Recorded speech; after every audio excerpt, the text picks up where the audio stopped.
Hello everyone, कैसे हैं आप सब? आई होप आप सब बहुत ही बढ़िया होंगे। तो आज जो हम रीडिंग करेंगे वो होगी हमारी मिड फेब की reading for the sign Pisces. Okay, and ये एक जनरल रीडिंग होने वाली है। किसी किसी के साथ रेजोनेट करेगी, किसी किसी के साथ नहीं। तो जितना पार्ट आपके साथ रेजोनेट करे उतना आप रखें, बाकी लीव द रेस्ट। ओके, तो चलिए ज़्यादा देर ना करते हुए यहाँ पे पाइसेस की रीडिंग को स्टार्ट करते हैं। ओके,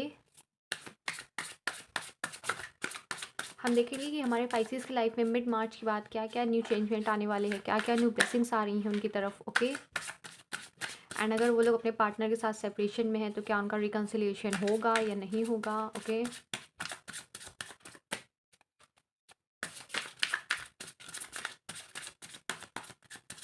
हम यहाँ पे रीडिंग के लास्ट में कुछ हैंड रिटन लव मैसेज भी देखेंगे।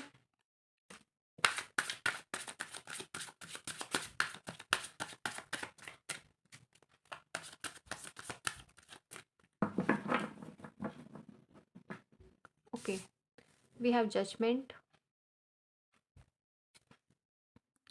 We have seven of wands, we have nine of wands.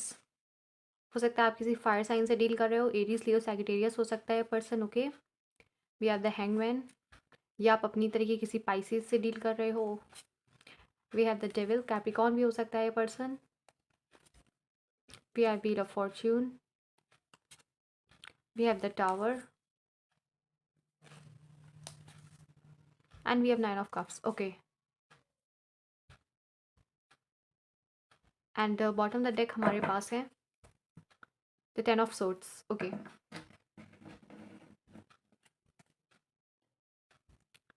Pisces मुझे यहाँ पे किसी चीज़ की एंडिंग नज़र आ रही है। ओके, ये एक ऐसी एंडिंग है जो आप बहुत टाइम से करना चाहते थे। ठीक है, ये कोई पेनफुल एंडिंग मुझे नज़र नहीं आ रही है। यहाँ पे कुछ इस तरीके की एंडिंग है कि आप वो चीज़ से बहुत ज़्यादा परेशान हो चुके थे। अगर आप टॉक्सिक रिलेशनशिप में थे तो आप उससे बाहर निकलना चाहते थे। तो फाइनली अब आप वो चीज़ कर पाओगे, किसी चीज़ को क्लोजर दे पाओगे आने वाले टाइम में। ओके, यहाँ पे मुझे आपकी तरफ कोई पर्सन बहुत ज़्यादा ऑब्सेस नज़र आ रहा है। यहाँ पे ये एक मुझे ऐसा पर्सन नज़र आ रहा है, मुझे ये आपका एक्स ज़्यादातर नज़र आ रहा है। ओके, ये एक ऐसा पर्सन है जिसके साथ आपका इन द पास्ट सेपरेशन हो चुका था, ब्रेकअप हो चुका है। ठीक है, हो सकता है कुछ लोग यहाँ पे 2 ईयर्स हो, 1 ईयर हो, या फिर कुछ मंथ्स हो सकते हैं। ठीक है, 6 ईयर, 2 ईयर्स, या फिर 4 ईयर्स यहाँ पे कुछ हो सकता है। ठीक है, इस समय हो सकता है कि आप लोग का इनसे सेपरेशन हुआ हो, ब्रेकअप हुआ है, आप लोग मूव ऑन कर गए हो एक दूसरे से। ठीक है, तो ये पर्सन मुझे आपकी लाइफ में वापस आते हुए नज़र आ रहा है फॉर सम रीज़न। कुछ के लिए ये पर्सन आपसे रिकन्सिलिएशन करना चाहता है। एंड मुझे यहाँ पे न्यू लिव की भी एनर्जी नज़र आ रही है। मुझे यहाँ पे आपके जो एक्स वापस आ रहे हैं उनके साथ साथ किसी और की भी एनर्जी नज़र आ रही है। हो सकता है आपके पास 2 ऑप्शंस आ जाएँ एक साथ, क्योंकि यहाँ पे मुझे आपको कोई बहुत ही हैविली स्टॉक करते हुए नज़र आ रहा है। एज गैप हो सकता है आपका इस पर्सन के साथ। ओके, एज में छोटा हो सकता है ये पर्सन आपसे, बट ये पर्सन आपकी तरफ बहुत ज़्यादा ऑब्सेस है। एंड अभी आपकी तरफ कोई एक्शन नहीं ले पा रहा है, या आपको दूर से ही स्टॉक कर रहा है, आपकी सोशल मीडिया पे नज़र रख रहा है, कोई ऐसा पर्सन हो सकता है। Okay, with this 9 of wands, ये पर्सन आप देख सकते हैं किस तरीके से देख रहा है। ठीक है, ये आप पे 24/7 नज़र रख रहा है, ऐसा कोई पर्सन हो सकता है। एंड कुछ लोगों के लिए यहाँ पे ये भी हो सकता है कि आपने इस पर्सन से बात करी हो, या आप लोगों का सेपरेशन हुआ है ना, आपने इनसे कुछ बाउंड्रीज क्रिएट कर ली हो। ठीक है, आपने इनसे दूरियां बना ली हो, और वो चीज़ इस पर्सन को बिल्कुल भी पसंद नहीं आई। उसे कहीं ना कहीं लगा कि आपने उससे छोड़ दिया, कहीं पे आपने किसी और को चूज़ कर लिया, आपने उस पर्सन को छोड़ दिया। ठीक है, उस पर्सन ने एक एंडिंग झेली। ये मुझे उस पर्सन की एनर्जी ज़्यादा लग रही है, जिसकी वजह से वो बहुत ज़्यादा एंगर में है, जिसकी वजह से वो आपकी लाइफ में वापस आना चाहता है, कम बैक करना चाहता है। बहुत ही ऑब्सेसिवली वो अब आपको चाहता है। Okay, with this devil card मुझे टेम्पटिंग एनर्जी नज़र आ रही है यहाँ पे। हो सकता है जब ये पर्सन आपकी लाइफ में वापस है तो आपकी लाइफ में कुछ टावर मोमेंट्स भी क्रिएट हों, क्योंकि ये पर्सन अब आपको अपनी विश फुलफिलमेंट मानता है। ये अब किसी भी कीमत पे आपके साथ ही रहना चाहता है। ठीक है, ये आपसे रिकन्सिलिएशन के लिए बोलेगा, आपको कमिटमेंट देने के बारे में बात करेगा, आपको मैरिज के लिए प्रपोज कर सकता है with this judgement card. Okay, यहाँ पे मुझे अगर कोई ऐसी सिचुएशन थी जो बहुत टाइम से स्टक थी, तो वो मुझे आगे बढ़ते हुए नज़र आ रही है। ओके, कोई ऐसी सिचुएशन भी हो सकती है जिसकी वजह से आपको लगता है ये सिचुएशन तो अब यहाँ पे एंड हो गई है, इसका कोई स्कोप नहीं है आगे। ठीक है, आपने पूरी तरीके से उस चीज़ को क्लोज़र दे दिया था एंड देन ये पर्सन अब आपकी लाइफ़ में वापस से कम बैक कर रहा है। इसके पास अभी तक ये अपनी लाइफ़ में स्टक था, ये आपकी तरफ बढ़ने के बारे में सोचता था, आप पे नज़र रखता था। बट इसे ऐसा लगता था आप कुछ बाउंड्रीज़ बना लोगे, ठीक है, आप इसकी तरफ ध्यान नहीं दोगे, ठीक है। बट बंदे ने अब अपने अंदर एक स्ट्रेंथ बिल्डअप कर ली है। अब ये बंदा इस रिश्ते पे काम करना चाहता है with this 8 of pentacles, okay. Equal give and take चाहता है ये पर्सन। इसे कहीं न कहीं फ़ील होता है कि आप वापस से अपनी लाइफ़ में एंटर नहीं करोगे, ओके, जिसकी वजह से आपकी लाइफ़ में कुछ टावर मोमेंट्स भी आ सकते हैं। बट ये पर्सन बहुत ही स्टबर्न एनर्जी में है। जैसे ही पर्सन आपकी लाइफ़ में वापस आएगा, आप काफ़ी ज़्यादा मुझे कन्फ्यूज़ नज़र आ रहे हो, आपको समझ में नहीं आएगा कि आप क्या करो, आप इसे चूज़ करो या आप किसी न्यू लव के पास जाओ, ठीक है? तो वो आपके ऊपर है कि आप इसे चूज़ करते हो या नहीं करते हो। बट हो सकता है कि ये पर्सन आपके पीछे पड़ जाए, ठीक है, ऑब्सेसिवली आपको फोर्स करे कमिटमेंट के लिए या फिर रिकंसिलिएशन के लिए, जिसकी वजह से आपको थोड़ा सा टेंशन क्रिएट हो सकता है यहाँ पे। तो आपको उसको अवॉइड करना होगा, ठीक है।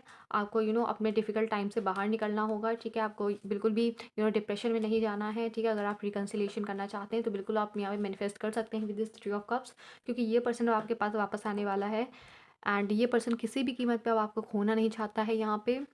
इसे कहीं न कहीं इसने जो चीज़ें इन द पास्ट आपको हर्ट किया था, इसे उस चीज़ का काफ़ी ज़्यादा गिल्ट है यहाँ पे। देखिए एक चीज़ तो यहाँ पे कंफर्म है, जब ये पर्सन आपकी लाइफ में वापस आएगा तो आप लोग में आर्ग्यूमेंट होने के बहुत ही हैवी चांसेस हैं विद दिस टावर कार्ड। बस सिचुएशन इंप्रूव होगी, ठीक है, with this wheel of Fortune कहीं ना कहीं आपके फेवर में ही चीज़ें काम करेंगी, ठीक है। कुछ टाइम आपको थोड़ा सा डिप्रेशन फील हो सकता है, एंगर इशू हो सकते हैं, बट वो बहुत ज़्यादा टाइम के लिए नहीं होगा, ठीक है। अगर आप इस पर्सन को अपनी लाइफ में नहीं एंटर कराना चाहते हो तो आप मेक श्योर करिए कि आप कुछ हेल्दी बाउंड्रीज बना लें, ठीक है, विद दिस 7 ऑफ वॉन्ड्स। आप इस बंदे से क्लियर कर दें कि आप इनके साथ नहीं रहना चाहते हैं और आप मूव ऑन करना चाहते हो, ओके। तो वो चीज़ आपको क्लियर करनी होगी इस सिचुएशन से बाहर आने के लिए, ओके। बट डेफिनेटली यहाँ पे आपकी तरफ कुछ लोग बढ़ रहे हैं, आपके एक्स बढ़ रहे हैं, कुछ न्यू लव भी हो सकता है, ठीक है। चलिए कुछ हैंड रिटन लव मैसेज देख लेते हैं आपके लिए। मैं यहाँ पे रैंडमली 5 मैसेज पिक करूँगी।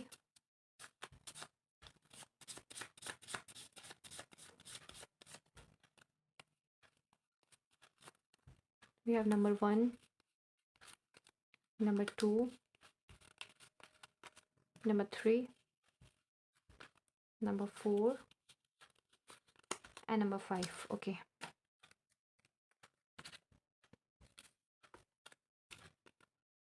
We have I am your forever and ever. तो यस, ये पर्सन अब आपके साथ एक कमिटमेंट चाहता है, आपके साथ हमेशा रहना चाहता है। जैसे कि हम इस डेविल कार्ड में देख सकते हैं, इसको आपको लेके एक ऑब्सेशन है, ये आपको जाने नहीं देना चाहता है, ये फॉर एवर आपके साथ रहना चाहता है ये पर्सन, ठीक है। We are 24/7 I am thinking of you. जैसा कि मैंने बोला कि ये पर्सन के माइंड में अब आप चलते हो, ठीक है। ये कहीं ना कहीं आपके बारे में ही सोचता है एंड इसने पास्ट में जो गलतियां करी उसके बारे में सोचता है एंड ये पर्सन अब इस टाइम पे थोड़ा सा स्टक हो सकता है, ठीक है। एक्शन लेने में थोड़ा सा डर रहा हो, बट ये अपने अंदर बहुत जल्दी एक स्ट्रेंथ बिल्डअप कर लेगा आपकी तरफ एक्शन लेने के लिए, okay. We have I am secretly obsessed with you, okay. जैसा कि मैंने पहले ही बोल दिया था विद दिस डेविल कार्ड, ये पर्सन आपसे बहुत ज़्यादा ऑब्सेस्ड है, ओके। एंड कुछ लोग के लिए न्यू पर्सन भी हो सकता है जिसके बारे में आपको बिल्कुल भी पता ना हो, ठीक है। कोई पर्सन आप पे नज़र रख रहा हो सकता है, आपसे बहुत ज़्यादा अट्रैक्टेड है, ऑब्सेस है ये पर्सन। I am healing. तो यस, ये पर्सन अगर आपका एक्स है तो ये अपने आप को हील करके अब वापस आ रहा है। अभी तक ये किसी एक्शन लेने के लिए रेडी नहीं था, तो ये अब एक्शन लेने के लिए रेडी हो गया है, okay. We have stop chasing. देखिए अगर आप किसी पर्सन को चेज़ कर रहे हो यहाँ पे तो आपको रुक जाना चाहिए यहीं पे, क्योंकि अब इस पर्सन की बारी है आपको चेज़ करने की, ठीक है, जो कि ये पर्सन करेगा आने वाले टाइम में, ओके। आप लोग के बीच में अगर कोई रनर चीजर की सिचुएशन चल रही थी तो वो अब खत्म होगी, ठीक है। अब फाइनली ये पर्सन आपको चेज़ करेगा यहाँ पे, ठीक है। आपको इसके पीछे भागने की ज़रूरत नहीं है, ओके। तो ये थी आप लोग की रीडिंग। आई होप कि आप सबको रीडिंग पसंद आई, और रीडिंग पसंद आई चैनल को लाइक शेयर सब्सक्राइब करना ना भूलें। मिलते हैं नेक्स्ट रीडिंग में, तब तक के लिए bye bye and take care.